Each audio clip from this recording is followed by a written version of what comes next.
Welcome to Choice Classic Radio. Like us on Facebook, subscribe to us on YouTube, and help keep this show alive by donating at choiceclassicradio.com. For more of your favorite old-time radio shows, join us on our companion podcast, Choice Classic Radio, Mystery, Suspense, Dramas, and Horrors, where we bring to you the most mysterious tales that the golden age of radio had to offer. And now, with 314 episodes made, originally airing on the NBC network from 1949 to 1957, we bring to you Dragnet. The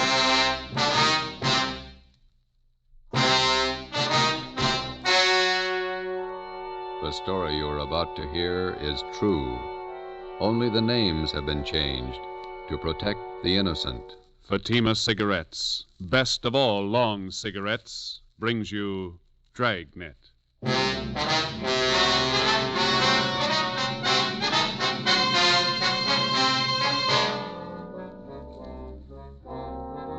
You're a detective sergeant. You're assigned to homicide detail. Attempts have been made on the life of a notorious hoodlum in your city.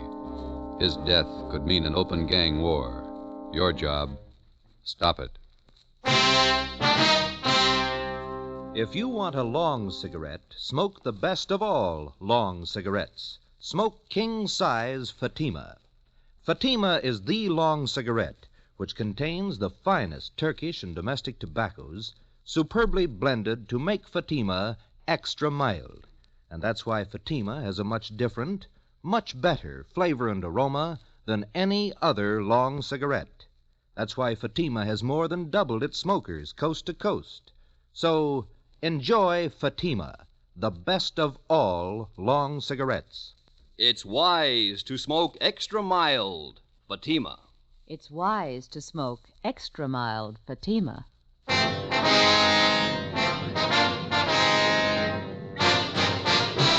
Dragnet, the documented drama of an actual crime. For the next 30 minutes, in cooperation with the Los Angeles Police Department, you will travel step by step on the side of the law through an actual case from official police files. From beginning to end, from crime to punishment, Dragnet is the story of your police force in action. It was Tuesday, July 18th. It was hot in Los Angeles. We were working the night watch out of homicide detail. My partner's Ben Romero. The boss is Thad Brown, chief of detectives. My name's Friday. It was 5:35 p.m. when we got out of the car at Sunset Boulevard and Paris Avenue and walked down the street to the scene of the machine gunning, Lupo's Cafe.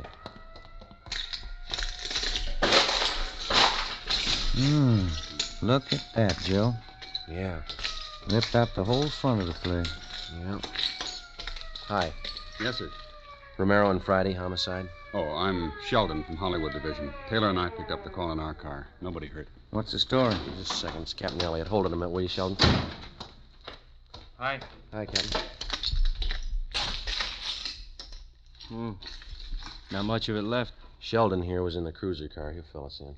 All right. The intended victim was Gus Valentine. He's over there with Taylor, my partner. Yeah. Mm-hmm. According to Valentine, he stopped in the restaurant here for a drink. He was in there about 15 minutes, came out to hail a cab, and this car came around the corner. Down there, Sunset and Clayton. They whipped by close to the curb and opened up. Mm-hmm. We've got the laundry there on one side of the place and a dry cleaning joint on the other side. Yes, sir, miracle, but nobody was hit. You get anything on the car? Nothing so far happened so fast nobody got a good look at it. How about Valentine? Does he have any ideas? I don't know. Taylor's getting the information. Nobody saw anything? Any witnesses? Yes, sir. A couple. Newsboy Tim Benson, the lady in the dry cleaning place, Agnes Rebard. Mm-hmm. Neither of them got a license number. Okay. Like to talk to Valentine. Sheldon, keep the area clear, will you? Lab men are on their way out. Yes, sir. Come on.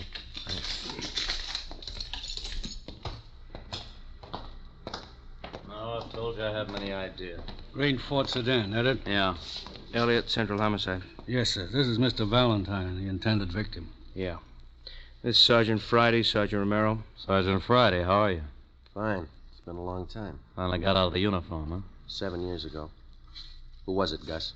If I knew, I'd tell you. I don't like being shot at. Let's go sit in the car. This way, Valentine. You want to get him back? All right. All right. What's the story, Valentine? How do you mean? Let's not play it cozy. Who's after you? You suppose this would have happened if I knew? Who's carrying the beef? Somebody's unhappy with you. You must know who. I don't. You know what kind of a car it was? I told the other cop over there. Sedan, green Ford. We're not going to press you, Valentine, but you might as well know how we peg this kind of thing. Yeah? We got your number, had it for a long time. You're all up and down the blotter from Lincoln Heights to the county jail. You got a record everybody in this town knows about. Aren't you a little mixed up? I'm the guy that got shot at. We know that. I pay my taxes for protection, not a lecture on my past. Let me give you the word, Valentine. I've known you for a long time, and I've read about you in the newspapers. I've watched your so-called climb from two-bit penny ante rackets all the way up. Now, you've been told more than once about keeping your nose clean. This is a switch, isn't it? Man got shot at, cops read riot act, innocent victim. Look, we know you and we know that crowd you run with. If you want to start a war, run a battlefield. Don't pick the streets of Los Angeles to fight it I out. think I asked for it the way you men talk. You did somewhere up and down the line. We know your operation. You walk the sideline marker all the way. Always got 1 foot inside the law. When you make yourself a target for some punk's machine gun, that's where you step outside. Now, what are you going to do? Eat me out and let the man with a machine gun get away? We'll get him, whether you want to help us or not. We just don't have the time to run around jamming a cork in the barrel of every gun in town. Before you get out of this car, let this sink in. There's not going to be any innocent people cut down by bullets that were meant for you. Oh, I get it. My tax money's no good, huh? I pay a bigger chunk than most of the clouds in this town. You haven't got a clear title to the city yet, and until you do, don't set up a shooting gallery. Now, what do? Dig a foxhole till you get ready to tab whoever's taking pot shots at me? You can tell us who it is. You got all I know. Don't you think I'd want him picked up? I think you're a liar. I think you better square your beef and knock off this gangster stuff. There's not going to be any more of this kind of thing, understand? That's the trouble with civil service. It makes a big man out of you $200 a month. I've never passed an exam, but I keep in step. You missed the first one, from the gutter to the sidewalk. Almost without exception, every city in the United States has its Gus Valentine. These men remain out of custody, not because of any lack of law enforcement, but because of their ability to hide behind the laws which are designed to protect the innocent and use them to their own advantage. They operate allowing only the thinnest margin possible between themselves and the state penitentiary. We drove back to Central Division. At 6:18 p.m., we were called to the chief of detective's office. He wouldn't give you anything, huh? Not a thing. Usual line of smart talk. Who's ever after him meant business. Those storefronts were a mess. Yeah, they won't quit now. Just a minute. What's that intelligence number? 2821. Oh, yeah.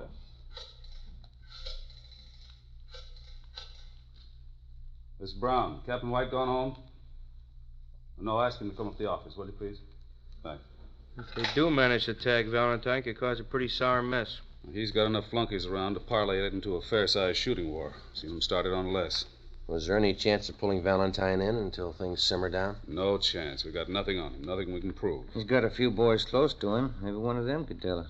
Same 2 lawyers work for all of them. We'd pull them in, they'd be out in an hour in a writ. You want to see me? Yeah, White. Sit down. That Valentine shooting this afternoon. Yeah. What's your guess? There's been some talk. We heard he was hot. You knew that. Yeah. The way we figured, he's getting too big for his pants. He's coming up fast. Stepped on a lot of toes on the way. Shouldn't be too tough to find out why. That's half of it. If we get that much, maybe we can find out who. You got a big field to pick from. I can find you a dozen possibles. Well, we don't need a dozen. All we want are the ones in that car this afternoon. Who do you figure, Captain White? Well, I kind of go along with Joe. Like I said, I think maybe we'll be able to peg why a little faster. And we can go from there. All right. Well, let's take what we know about the guy. Let's just take this past year. We know he's got more than a good share of the Mexican narcotics traffic. That means he's taking business from the Eastern Syndicate. That makes one of those boys a candidate. That's right. And there's the pinball machines. He's given Big Ernie Jacobs and Monk Watson a big push on those. That puts them in the running. Yeah, that's a long list. The horses, fancy poker games, prostitution, the works. He's squeezing them all. A lot of guys could be shooting at him with a machine gun. Where do we start? Legwork. Lots of it. Fast. We'll start nosing around, see what we can pick up. Friday, you and Romero can give us a hand there. Yes, sir. All right with you, Elliot? Fine. I don't have to tell you we've got to move as quick as we can. We've got a lot of places to hit, and we haven't got too much time. We'll keep Valentine under surveillance to make sure he doesn't try to square things with a gun. Yeah. This is one the taxpayers wouldn't understand. Yeah. Trying to keep a guy alive that'd be more dangerous dead. Wednesday, July 19th. Ben and I started making the rounds to find out why someone was out to get Gus Valentine. Captain was right. The list of his enemies was long. For 2 days, we talked to gamblers and bartenders at the usual hangouts. The few slim leads we picked up led nowhere. Saturday, July 22nd. We met with one of Ben's informants, a bar boy at a cafe out on Santa Monica Boulevard. That's him over there at that table. Oh, yeah. Jerry? How are you? Hiya, Ben. Grab a chair. You know my partner, don't you? Sure, sit down, Joe. Hi. Want a beer? No, thanks. We're working. Coke? Okay. One's enough. We'll Here split you it. go. It's good and cold.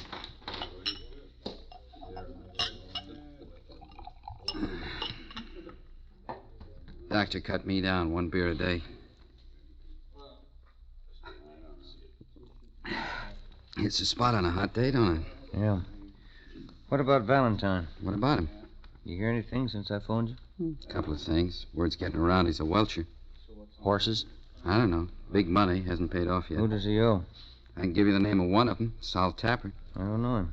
Meatpacking business, wholesaler. Got a big plant down at 54th and Commercial. Owns a little neighborhood bar. That's where he spends most of his time. Where's that? Gardena. Calls it the Mile High. And what about this Salt Tapper? What do you mean? How close is he to Valentine? You mean one of his boys? Yeah. Nah. Valentine's his book, that's all. Supposing Valentine owed him a wad of dough, would he push his point? How do you mean? Would he use pressure to collect? Maybe a meat cleaver, not a machine gun. I don't figure him in on that Tuesday caper. Sure you don't want this other Coke? No, thank you. What time you go to work? Plenty of time. 1 bottle of beer ain't hardly enough. Any rumbles about the shooting?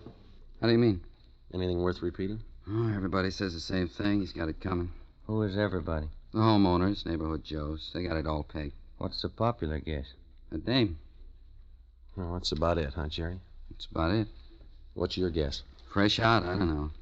How come you guys are so worried about Gus Valentine? I didn't think you cared whether he lived or died. Either way, we're in trouble. We left the cafe on Santa Monica Boulevard and drove out to Gardena to the Mile High Bar. It was a typical neighborhood tavern with the windows painted in black except for 2 small ovals in the center of each window. They were filled with beer signs in red neon. A cloth sign advertised shuffleboard and life-size television. Inside, the walls were covered with alpine mountain climbers trying to fight their way up a mountain that looked twice as steep as the Matterhorn. Give me 10 nickels, will you, Leonard? Can you tell us where we can find Salt Tapper? Yeah, I'm him. Thanks, Lynn. What do you want? Police officers. I'd like to talk to you. Sure, what about? Gus Valentine. Yeah?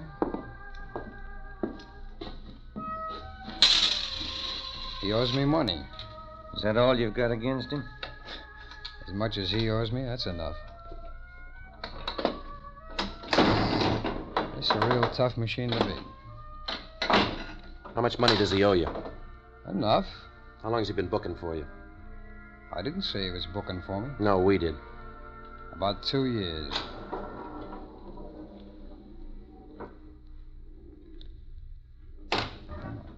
Come on. Get it. 4,000 on the first ball. I gotta do better than that.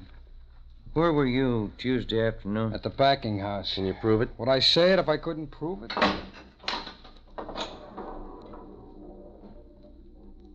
When that little gate up there turns green and you go through it, you get an extra ball. If it's red, it doubles your score, but it's real tough to get in there. How long has Valentine owed you money? Oh, a little over a week. When did he say he'd pay you? He didn't say. Said he was trying to raise the dough. You the only one he owes? No.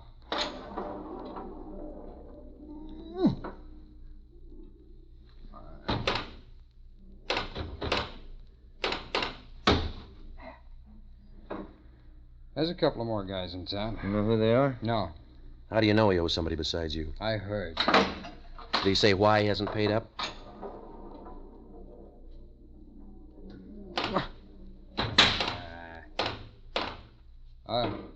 What'd you say? Did he say why he hasn't paid I up? told you. He said he was trying to raise the money. You sure you haven't tried to put the bite on him? Sure I have.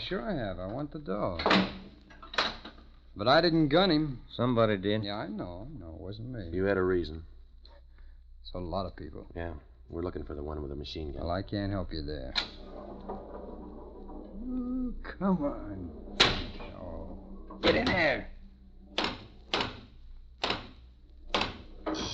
Hey, look at that. Free ball. 26,000. That's a real tough machine to beat. Where did you say you worked Tuesday? At my packing plant, 54th and Commercial. Okay. How long have you known Gus Valentine? About 4 years. I met him at a party out in Hollywood. It's the first time I've ever known him to welch. Mm-hmm.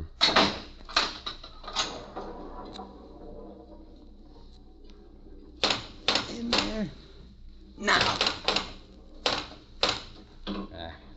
27,000. I'm not doing so good, am I? I don't know. It depends on where you were Tuesday.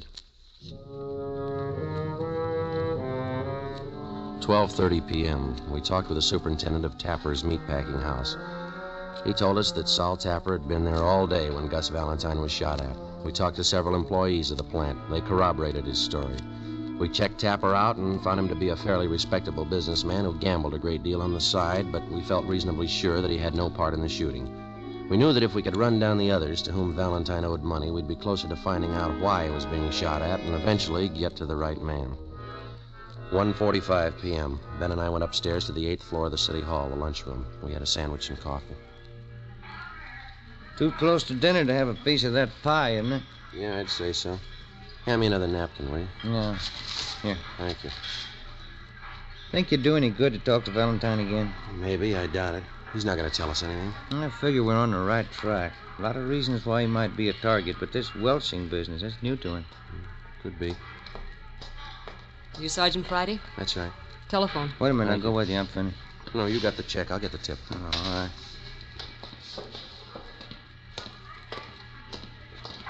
Slide that phone over, will you? Oh, yeah. Thank you.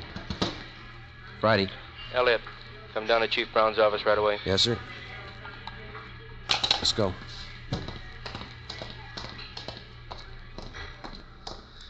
Pie sure did look good. Come on, let's get that elevator. Yeah. Hey, who called? The skipper. He wants us to go to Chief Brown's office. Temple Street floor, please. What's up? I don't know. We make the runs again tonight? Yeah, a couple of places we can hit in the south end of town. I called Charlie Flint's place this afternoon. Maybe he'll have something for us. Yeah, I hope so. Come on. Wish now I'd had that pie. I'm still hungry. I got a candy bar on my desk. You can have that. I can't eat those chewy bars inlays. No, it's some kind of a fudge bar. Oh, fine. Come in. Yes, sir. Get over to Georgia Street right away. Why? Gus Valentine. They did it again. Yeah? This time they didn't miss.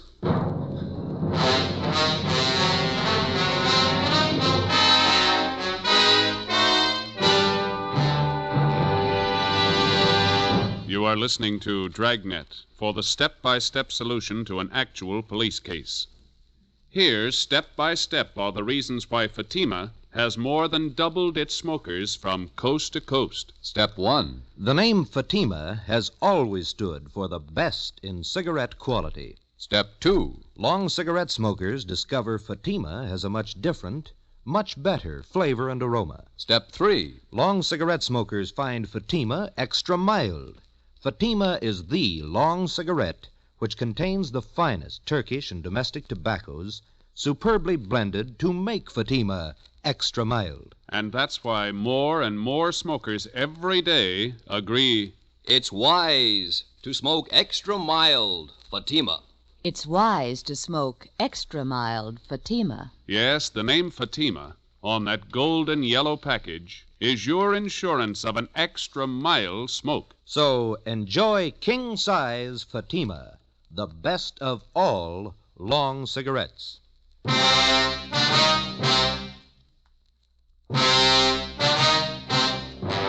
Saturday, July 22nd, 5:30 p.m. We drove to the Georgia Street Receiving Hospital and went up to the 3rd floor. We talked to the doctor in charge, who told us that 2 slugs had been taken from Gus Valentine's right leg and 1 from his right shoulder. They had been marked for identification. He was in fair condition. We talked with the patrolman who made the ambulance follow-up. They told us Valentine had been shot as he entered his apartment house garage.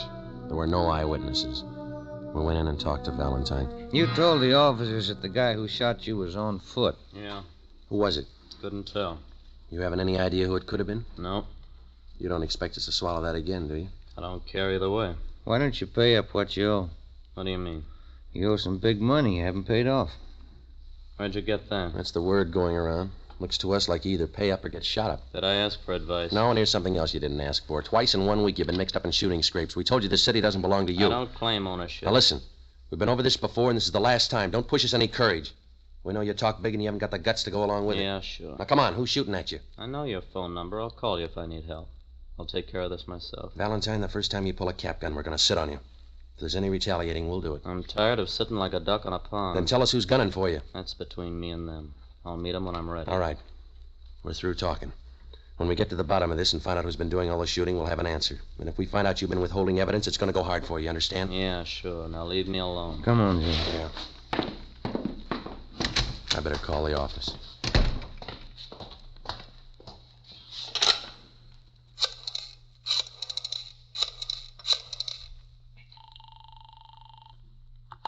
Homicide, Graham. Captain Elliott there? I'll see.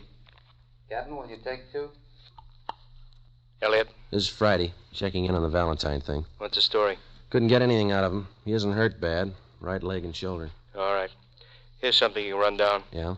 Got a tip from White in Intelligence. He's got a man out at Freddy's Fish and Chips on Slauson. Says a couple of guys in there blowing off about Valentine. Who are they? Billy Keel and Tony Farrar. They're not on Valentine's team. That's right. White's man says the party's getting rough out there. You, Romero, better follow up on it. Right? Another thing, if it looks like anything, you better bring him in for questioning. Okay. Check me when you get in. Right. Let's go. What is it? Keel and Farrar. Skipper wants us to pick him up and bring him in for questioning. What do they know about the shooting? They know enough to talk about it. 7 p.m. We located Freddy's Fish and Chips place on Slauson near Montgomery Street. A dozen or so tables at the back of the restaurant were already taken with the overflow lined up 2 deep at the bar. The man from Intelligence Detail was down at the far end of the steam table nursing a cheese sandwich. He motioned us over and pointed out Billy Keel and Tony Farrar. They were sitting at one of the tables along with 4 other men drinking Boilermakers and eating French fried potatoes. Ben and I made our way through the crowd toward the back tables. Sorry. Sorry. Pardon me. Can I get through here, please? All right. So it figures. Don't it? You, Billy Keel? That's right. Which one's Tony Farrar? He's getting a beer. What do you want? Police officers want to talk to you and Farrar downtown. What's the matter? I'd like to ask you a few questions. You want to get your hat? You got any questions, you can ask him here. Hey, Vic, how about buying around? Come on, Keel, let's go. I got nothing to tell you now. Let me alone. There's 2 ways to go downtown, the hard way and the easy way. Let's take the easy way. All right. This way. Okay. Doc Joe!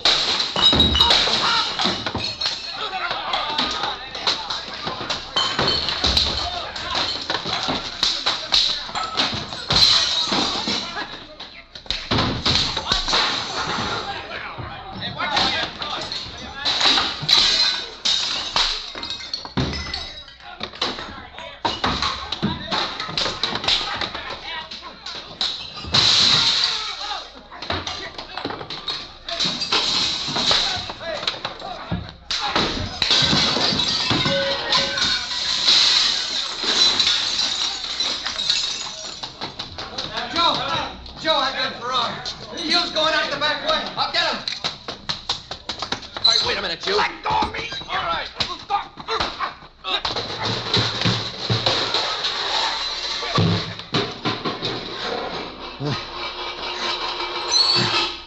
Come on, Farrar, come on.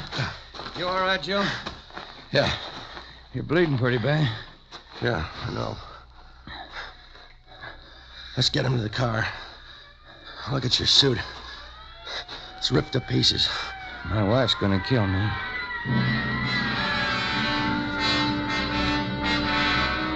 One of the officers in the ambulance follow-up drove our car back to the city hall.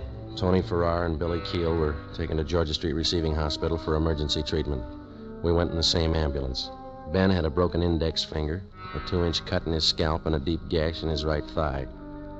I had 5 stitches taken in my upper right arm and 3 above my left eye. My right eye was swollen shut. The man from Intelligence Detail was taken to the P&F ward to be treated for a minor concussion. It was 9:15 p.m. when we got back to the city hall, the interrogation room. How about it, Keel? What? What do you know about the Valentine shooting? I don't know anything about it. You're worried. About what? You tell us. You started that fight out there. I didn't see any reason to go downtown. Does Valentine owe you any money? No. You've been talking a lot. Any law against that? Why'd you shoot Gus Valentine? I didn't shoot him. Can you account for your time Tuesday afternoon? I don't have to answer that. Where were you this afternoon? My lawyer's coming in. Ask him. How much money does Valentine owe you? Keel, ever see this before? I don't even know what it is. We found that machine gun in your apartment. Doesn't belong to me. We got your car downstairs. Green Ford sedan. Doesn't belong to me. White slip's got your name on it. Here's something else with your name on it. 2 chits for $750 signed by Gus Valentine. Money he owes you on the horses. You shot him, didn't you? I don't see how you can prove it. I'll tell you how. We ran this Tommy gun through the crime lab. We dug the same slugs out of the front of those stores where you tried to kill Valentine. Your prints are all over the gun. How much more do you want? It's not my gun. All we gotta do is find the .45 you used this afternoon and match it up with the slugs we dug out of Valentine's leg, and, mister, you'll be away for a long time. All right. We used the Tommy gun. We didn't hit him. Didn't try. Only wanted to scare him. I got tired of waiting for my dough. I got no use for it, Welcher. What about this afternoon? No, sir. Me and Farrar didn't have nothing to do with that. I'll take the machine gun rap, but it wasn't us this afternoon. Elliot, Friday, step outside a minute. Yeah. Valentine. Yeah? Somebody just blew his hospital room full of holes. It took us 17 minutes with red light and siren to get to the Ferndale Sanitarium where Gus Valentine was recovering from his gunshot wounds. 3 cruiser cars were out front when we pulled up. We went to room 12 in the West Wing. There's the doctor, Joe. Yeah. How is he, Doctor? He was dead when we got in here. He had a private nurse. Shot her, too. Dead. Anyone else hurt? It was visiting hours. Some woman was in there talking to him. She got hit. We're treating her down in the emergency room. Appreciate it, Doctor, if you keep your staff out of the room here until we finish our investigation. Yes, sir. Thank you. Let's have a look inside. Mm-hmm. Look at that. He didn't fool this time. Too bad he wouldn't give us more help. Yeah. We're no worse off than we were. We still have to find out who it was without him. I hope we can get to him before Valentine's crowd starts shooting back. We got to. Anyway, this cancels out his debts. You know his record. Yeah. He owed a lot more than he could ever pay.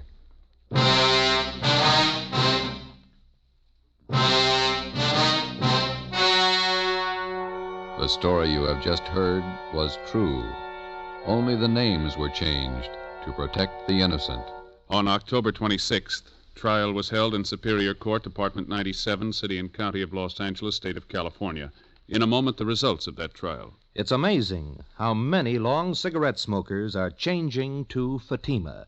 Here is the actual report. From coast to coast, king-size Fatima has more than doubled its smokers. Yes, more and more smokers every day are discovering that Fatima is the best of all long cigarettes. Long cigarette smokers find Fatima has a much different, much better flavor and aroma. Long cigarette smokers find that Fatima is extra mild because it's the long cigarette which contains the finest Turkish and domestic tobaccos superbly blended to make it extra mild. So enjoy extra mild Fatima. Best of all long cigarettes. It's wise to smoke extra mild Fatima. It's wise to smoke extra mild Fatima.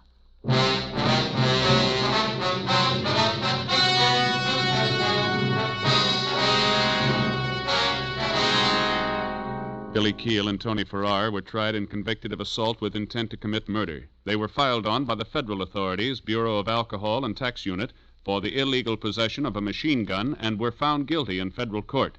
Because they were both in custody at the time of Gus Valentine's murder, they were cleared of any complicity of the crime. Valentine's killer was still at large. Next week, The Big Gangster, Part 2. You have just heard Dragnet, authentic cases from official files. Technical advice for Dragnet comes from the Office of Chief of Police W.A. Wharton, Los Angeles Police Department.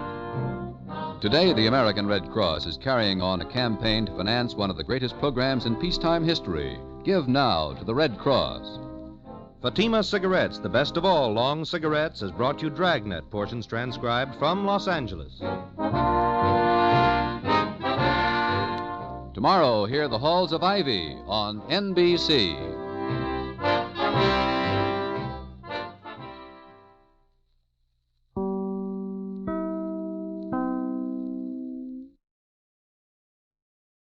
That concludes today's episode. We'd like to thank you and remind you to donate at choiceclassicradio.com. Remember, your donations make episodes like this possible.